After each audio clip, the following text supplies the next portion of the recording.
السلام علیکم ناظرین، میرا نام ایاز حسین ہے اور آپ میرا یوٹیوب چینل ایاز حسین آفیشیل دیکھ رہے ہیں۔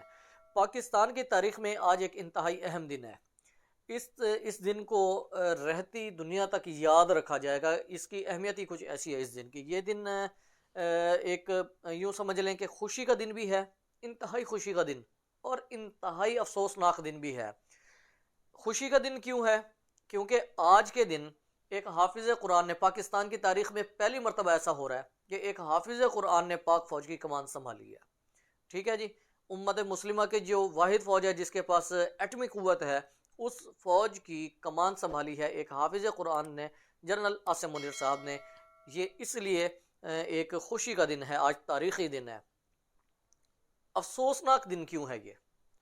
افسوسناک دن اس لیے ہے کہ میرے خیال سے اس سے پہلے کبھی ایسا نہیں ہوا، جتنے بھی مارشل لاز وغیرہ لگے اور جتنے بھی فوج کی مداخلت رہی ہے سیاست میں، لیکن ایسا کبھی نہیں ہوا، یہ دن دیکھنے کو نہیں ملا۔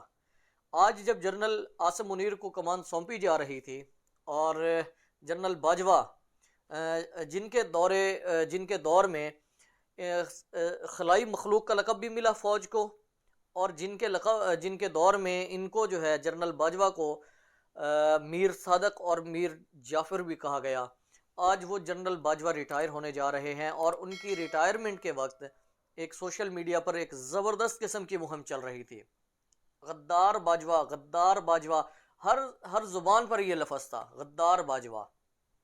یہ لفظ کیوں بار بار پکارا جا رہا تھا؟ اس مہم کے پیچھے کون تھا؟ یہ تو کسی سے ڈھکی چھپی بات نہیں ہے، یقیناً تحریک انصاف۔ دیکھیں، آپ کو یاد ہوگا کچھ عرصہ پہلے ایک لفظ نواز شریف نے استعمال کیا تھا، خلائی مخلوق کا۔ وہ لفظ بھی بدقسمتی سے کہہ لیں کہ اسی جنرل کے دور میں استعمال ہوا تھا فوج کے لیے۔ آج یہ لوگ جو غدار کہہ رہے ہیں نا، کسی دور میں جنرل باجوہ ان کا باپ ہوا کرتا تھا، ان کا ہیرو ہوا کرتا تھا۔ کیوں ہوا کرتا تھا؟ کیونکہ ان لوگوں کے جو مخالف تھے نا، وہ ان کو روند رہا تھا، وہ ان کو جتنا ہو سکتا تھا ان کو دھکیل رہا تھا سیاسی طور پر پیچھے کی طرف۔ لیڈر وہ ہوتا ہے، میں بار بار اس بات کا ذکر کرتا ہوں، لیڈر وہ ہوتا ہے جس کے ضابطے، جس کے اصول سب کے لیے ایک جیسے ہوں۔ ایسے لیڈر کو لیڈر نہیں، گیدڑ کہنا زیادہ مناسب ہوگا، جس کے ضابطے اپنے لیے اور ہوں، مخالفین کے لیے اور ہوں۔ مخالفین کو اگر فوج دھکیلے پیچھے، مخالفین کی حکومت کو اگر فوج گرائے، تب وہ ہیرو ہیں۔ ٹھیک ہے، یہی عمران خان تھے نا جنہوں نے داڑھی پر یوں ہاتھ پھیرتے ہوئے، نواز شریف تم گیدڑ ہو، تم واپس آؤ، تم نے جنرل باجوہ کو فلاں کہہ دیا، تم نے ڈھمکاں کہہ دیا۔ آج کیا ہے؟ آج اس جنرل باجوہ کو میر جعفر اور میر صادق کہا، اور آج ان کی ریٹائرمنٹ کے دن، جب ان کی ریٹائرمنٹ ہونے جا رہی ہے، اور باقاعدہ سوچ سمجھ کر ایک مہم چلائی ہے، اپنی روایت کے مطابق، جو آپ لوگوں کی روش ہے اس کے مطابق آپ لوگوں نے ایک مہم چلائی ہے، اور غدار باجوہ، غدار باجوہ۔ آج کہاں گیا وہ باجوہ کی عزت؟ کیوں؟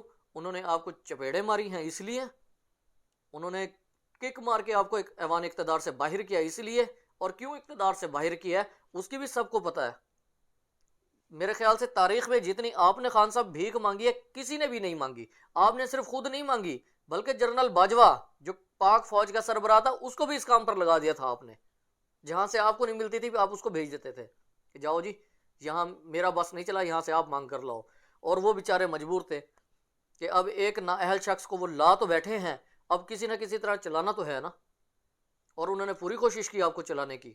اس بات کا آپ نے اعتراف بھی کیا کہ ایجنسیوں سے بندے آپ اٹھوایا کرتے تھے، فل سپورٹ کی، لیکن جب انہوں نے دیکھا کہ یہ بندہ واقعی میں نااہل ہے، انہوں نے مار کے باہر کیا آپ کو، اور آپ نے ایک بیانیہ گھڑ لیا، یہ تو میر جعفر ہے، یہ تو میر صادق ہے۔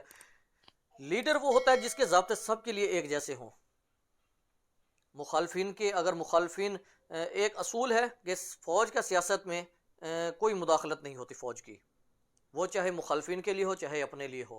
جب مخالفین کے لیے فوج مداخلت کر رہی تھی تب یہ آپ کے ہیرو تھے، اور جب آپ کی بار انہوں نے مداخلت کی تو اب وہ غدار ہو گئے۔ یہ کہاں کا اصول ہے؟ یہ تو غلط بات ہے۔ ایسا کوئی لیڈر نہیں، میرے خیال گیدڑ ہی ایسا نظریہ رکھ سکتا ہے۔ لیڈر کی کم سے کم ایسی سوچ نہیں ہوتی خان صاحب۔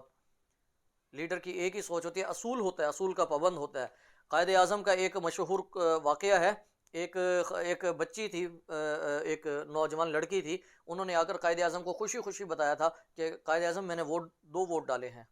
پاکستان کی تحریک چل رہی تھی اور انہوں نے آ کر خوشی سے بتایا کہ میں نے 2 ووٹ ڈالے ہیں، ایک جعلی ووٹ ڈالا ہے، اس امید پر کہ قائد اعظم خوش ہو جائیں گے۔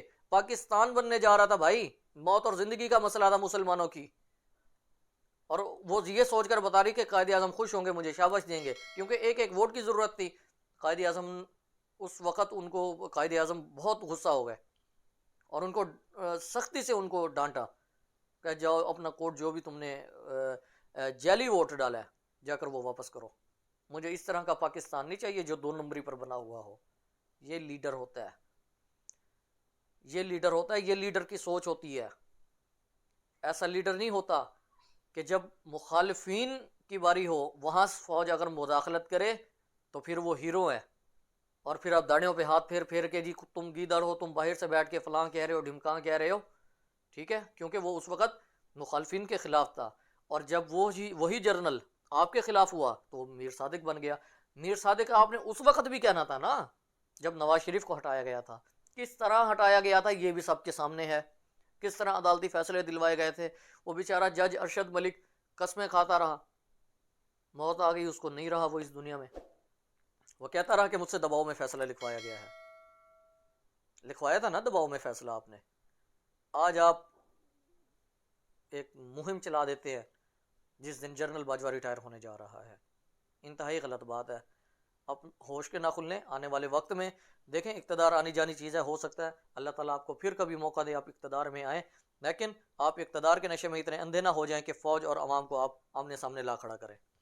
ناظرین، ملتے ہیں اگلی ویڈیو میں، چینل کو سبسکرائب ضرور کیجیے گا۔ اللہ حافظ۔